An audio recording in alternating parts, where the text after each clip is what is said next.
Hello दोस्तों, welcome back to PW ज्ञान कोश। दोस्तों, चाइना क्या ताइवान को इन्वेड करेगा? यह सवाल बहुत दिनों से बना हुआ है। बट आज हम इस चीज को एनालाइज करने की कोशिश करेंगे कि क्या वो समय अब एक्यूरेटली बन चुका है जब चाइना एकदम रेडी है कि कभी भी ताइवान पे अटैक हो सकता है। देखो, इसके पीछे हमें जानने की कोशिश करनी है कि क्या यहां पर भी चाइना यूएस राइवलरी उलझी हुई है। क्योंकि यूएसए की अगर बात करें तो वो एक तरफ इजराइल में उलझा हुआ है तो दूसरी तरफ यूक्रेन को सपोर्ट देने में उलझा हुआ है। तो उस सिचुएशन में क्या चाइना एक और फ्रंट खोल देगा? क्योंकि इस समय की जो परिस्थितियां बन रही हैं वो परिस्थितियां कहीं ना कहीं इसी तरफ इशारा कर रही हैं। अभी हिंदुस्तान टाइम्स का ये एक रिपोर्ट आया जिसमें साफ साफ लिखा हुआ है कि यूएसए ने ताइवान को एक बहुत बड़ा मिलिट्री सपोर्ट प्रोवाइड किया है, बिलियंस ऑफ डॉलर्स। बताया जा रहा है कि अभी शुरुआत तो $2 बिलियन से हुई है, बट अब यह आगे फिगर बड़ा भी हो सकता है। यह मैं बड़ा होने का क्यों स्कोप बता रहा हूं, इसके पीछे सिंपल सा लॉजिक है कि यूक्रेन को लगभग $50 बिलियन का सपोर्ट देने की बात कही है यूएसए ने, और उसमें से लगभग $20 बिलियन का सपोर्ट ऑलरेडी अप्रूव हो चुका है यूएसए की तरफ से। एग्जैक्टली उसी तरीके से आप इजराइल वाले एरिया में भी देखेंगे ना, तो वहां पर यूएसए ने अभी तक ज्यादा भी नहीं तो अक्टूबर 7 जब हमास ने इजराइल में जिस तरीके का एक छुप करके घुसपैठ किया था, उसके बाद से अभी तक $17 बिलियन से ज्यादा का सपोर्ट इजराइल को यूएसए की तरफ से मिल चुका है। अब वही चीज यहां पर ताइवान में भी कर रहा है। अब सवाल यह आता है कि क्या यूएसए जिस तरीके से यूक्रेन और इजराइल वाले मामले में मोर और लेस ओपन है, वैसे ही क्या ताइवान वाले मामले में भी ओपन आएगा? तो चाइना ने कह दिया है कि यूएसए को बिल्कुल समझ लेने की जरूरत है। अगर आप इसी तरीके से ताइवान को मिलिट्री एड देते रहोगे तो हम छोड़ेंगे नहीं, रिटेलिएशन बिल्कुल होगा। और यह हमारे पास में एक बहुत बड़ा कारण है कि क्यों हम ताइवान को इन्वेड करें। तो देखो, ये चीज है ना, ये वर्ल्ड इकोनॉमी के लिए, पूरी दुनिया के सिस्टम के लिए बहुत ही ज्यादा खतरनाक है। क्योंकि एक तरफ तो यूएसए ने दो फ्रंट्स ऑलरेडी ओपन कर रखे हैं। एक तो यूक्रेन रशिया वाला फ्रंट हो गया, और एक आपका इजराइल और ईरान, साथ ही साथ ईरान के जो प्रॉक्सीज हैं वो।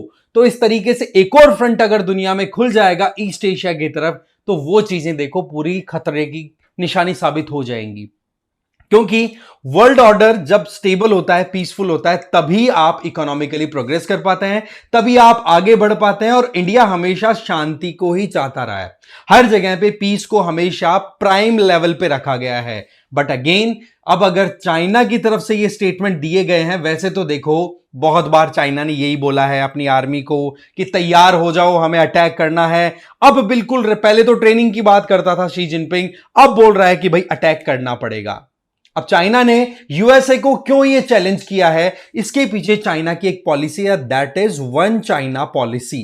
इस पॉलिसी के तहत जो कम्युनिस्ट चाइना है वो ताइवान को अपना हिस्सा मानता है, बोलता है कि ये हमारी खुद की सॉवरेनिटी, टेरिटोरियल इंटीग्रिटी के तहत ये ताइवान हमारा हिस्सा है, यहां पर रहने वाले लोग चाइनीज ही हैं। वहीं पर ताइवान में कौन रहते हैं? चाइनीज कम्युनिस्ट पार्टी ने जब रेवोल्यूशन किया था उसके पहले जो कम्युनिस्ट, जो डेमोक्रेटिक सिस्टम को रन कराने वाले सिस्टम लोग थे, वो यहां पर रह रहे थे, जो भाग करके अभी ताइवान में अपना सिस्टम रन कराते हैं।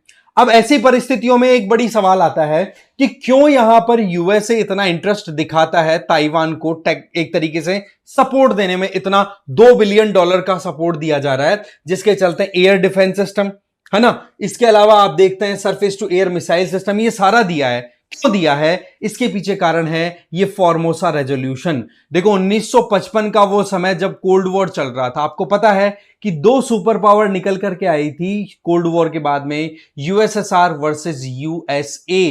तो ऐसे में यूएसएसआर कम्युनिज्म को, कम्युनिस्ट आइडिया को फैलाना चाह रहा था, और उस टाइम पर चाइना में कम्युनिस्ट पार्टी का रूल आ ही गया था, चाइनीज कम्युनिस्ट पार्टी का रूल आ ही गया था। आप क्या देखते हैं कि वहां पर कम्युनिस्ट रिजीम जब एक्सपेंड हुआ चाइना में, तो वो यूएसएसआर की एक डिप्लोमेटिक विक्ट्री के तौर पे कंसीडर किया गया। वहीं दूसरी तरफ यूएसए चाह रहा था कि कैसे भी करके कम्युनिस्ट सिस्टम चाइना में खत्म हो, बट हमें पता है कि ताइवान में जो डेमोक्रेटिक सिस्टम था चाइना का वो भाग करके चला गया।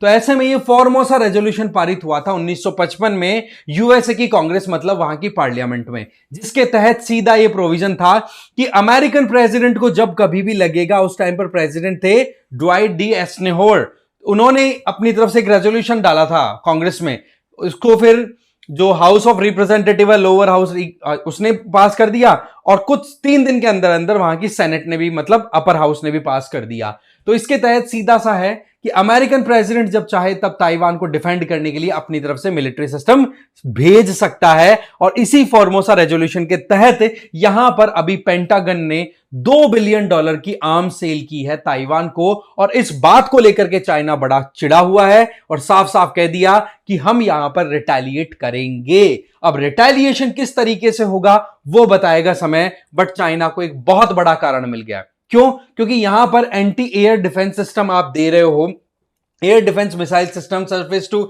एयर मिसाइल सिस्टम या रडार दे रहे हो, तो सीधी बात है यहां पर चाइना चुप नहीं बैठने वाला है। चाइना ने अपनी तरफ से अपनी नाराजगी जाहिर कर दी है। चाइनीज फॉरेन मिनिस्ट्री की तरफ से यह स्टेटमेंट रिलीज हुआ है कि चाइना काउंटर मेजर्स लेगा, और सभी मेजर्स लेगा जिसके चलते वो अपनी sovereignty, security and territorial integrity को मेंटेन कर सके। अब देखो यहां पर एक तो क्या है, ताइवान में तो देखो हड़कंप मचा हुआ है, ताइवान तो बिल्कुल हाई अलर्ट पे है। क्यों? क्योंकि रीसेंट टाइम में जिस तरीके से चाइना ने ताइवान के चारों तरफ मिलिट्री ड्रिल्स की है, तो ऐसे में ताइवान के ऊपर फुल स्केल वॉर को क्रिएट करते हुए इन्वेड करने की तैयारियां चाइना की है। और ये बात नो डाउट हम कयास लगा रहे हैं, और ये भी है कि चाइना और ईरान के अंदर एक बड़ी चीज कॉमन है कि ये कभी भी फ्रंट पे आके नहीं लड़ते, और जब कभी भी ये चाइना और ईरान ने फ्रंट पे लड़ाई की है तो मुंह की खाई, अगर सामने वाले कंट्री ने सोच समझ करके अपना प्लान तैयार कर रखा है। तो चाइनीज प्रेसिडेंट अभी रिसेंटली चाइना की जो पीपल्स लिबरेशन आर्मी का जो रॉकेट वाला ब्रांच है, उसको भी ये कहा है कि भाई रेडी रहो, वॉर कभी भी हो सकता है। अब देखने वाली बात है कि लकड़हारे वाला जो मामला है कि भाई शेर आया शेर आया, एक्चुअल में शेर आएगा कि नहीं आएगा वो तो समय बताएगा। बाकी स्टेटमेंट बड़े कड़क आए हैं यहां पर चाइना की तरफ से, और हम ये कह सकते हैं कि चाइना को एक बहुत बड़ा कारण मिल गया है जिसके चलते चाइना ताइवान पर अटैक कर सकता है, चाइना को इन्वेड करके। और जो बातें कही जाती है वन चाइना पॉलिसी के तहत कि जी ताइवान तो हमारा एक अभिन्न हिस्सा है और टेरिटोरियल इंटीग्रिटी के चलते हम इसको अपने अंदर मिला करके रहेंगे, किसी के भी कहने पे बहकावे पे नहीं आएंगे। पर आप एक चीज समझेंगे, यहां पर मजे किसको आ रहे हैं भाई इन लड़ाइयों से? ये जो फ्रंट ओपन हो रहे हैं बैक टू बैक अलग अलग एरियाज में, किसको फायदा हो रहा है? यहां पर हमने देखा कि यूक्रेन को यूएसए सपोर्ट दे रहा है $50 बिलियन का। ओ भाई वो सपोर्ट क्या है? लोन दे रहा है। ये लोन मोरलेस एग्जैक्टली वैसा ही कुछ है जैसा सेकंड वर्ल्ड वॉर के बाद में यूरोप को रिकंस्ट्रक्ट करने के लिए आईएमएफ और वर्ल्ड बैंक का यूज करके यूएसए ने अपनी हेजेमनी स्टैब्लिश करने की कोशिश की थी। सिमिलर मैनर में इजराइल तो मोरलेस देखो यूएसए का ही एक प्यादा मान के चलो आप, अगर हम मोटी बात करें। यूएसए जो कहेगा वो इजराइल करेगा, बहुत हद तक जहां तक हम समझ सकते हैं। जैसे कि अभी ईरान पे इजराइल का अटैक हुआ तो कहां पर हुआ? मिलिट्री स्टैब्लिशमेंट पे हुआ है, और उसको फिर वहां के जो प्रेसिडेंट है, वाइस प्रेसिडेंट है यूएसए के, उनकी तरफ से यह कह दिया कि देखो इजराइल को पूरा अधिकार था कि वो खुद को डिफेंड कर सके, और उसके चलते उन्होंने अटैक कर दिया। बट पॉइंट इज कि यहां पर हम ये देखेंगे कि अब यूक्रेन है ना, वो भी मोर और लेस एक रिमोट स्टेट बनने वाला है, completely remote state of USA, है ना। और जो चीज रशिया को बिल्कुल भी पसंद नहीं है अपनी सिक्योरिटी को लेते हुए, इसी वजह से यूक्रेन को जेलेंस्की ने बिल्कुल आग के हवाले कर दिया, और यह देश बहुत बुरे तरीके से बर्बाद हो रहा है। समझ गए? और अब मैं एक बात कहूंगा कि यहां पर अब यूक्रेन है ना, वो नेटो की मेंबरशिप लेने के लिए कंप्लीटली रेडी हो रहा है। जो यूएसए की गोदी में जाके बैठ जाए वो ही नेटो का मेंबर आराम से बनने की तैयारियां कर सकता है। वो बात अलग है कि नेटो की मेंबरशिप के लिए एक प्रॉपर कंसेंसस चाहिए, जितने भी मेंबर कंट्रीज हैं उनका सबका यस होना चाहिए, तब नए मेंबर की एंट्री होती है। बट स्टिल हम यहां पर देख सकते हैं कि यूक्रेन बहुत बुरे तरीके से बर्बाद हो रहा है, और केवल एक जिद के चलते हैं कि भाई रशिया को हमें जवाब देना है, या फिर ये समझो कि यूक्रेन नेटो का मेंबर बनना चाहता है, और उसके चलते पूरा यूक्रेन कई ज्यादा भी नहीं ना तो 100 साल तो पीछे धकेल दिया है रशिया ने, इतना बुरे तरीके से डिस्ट्रॉय कर दिया है। अब उसको रिकंस्ट्रक्ट करने के लिए इतना सारा लोन लिया जाएगा, तो ऐसे में क्या होगा जी, ये ही ताइवान, जापान, इन जैसे कंट्रीज के जैसा हाल हो गया जो कि मोर और लेस यूएसए पे डिपेंडेंट है। और यहां पर ये जो हथियार भेजे जा रहे हैं इसका बेनिफिट हो रहा है यूएसए का जो डीप स्टेट है, वहां का जो डिफेंस का पूरा आप कह सकते हो सिस्टम है, बड़ी बड़ी कंपनियां हैं, उनको पैसा कमाने का मौका मिल रहा है। बढ़िया। आप इसके लिए आयरन मैन मूवी अगर आप देखो, कभी देखी हो आपने, तो आप वो लिंक कर पाएंगे कि किस तरीके से यूएसए का डीप स्टेट, वहां का जो कह सकते हैं गहरा राज्य, वो दूसरे देशों में डिस्टेबलाइज करते हुए अपने खुद के वेपन बेचता है और फिर उस पर्टिकुलर कंट्री के रिसोर्सेज को खुद के हवाले कर लेते हैं और फिर वहां से अलग अलग ऑपरेशंस रन कराते हैं। इसका मतलब सिंपल है कि जितनी ज्यादा लड़ाइयां उतना ज्यादा फायदा यूएसए का। ये आप गांठ बांध लो बात के।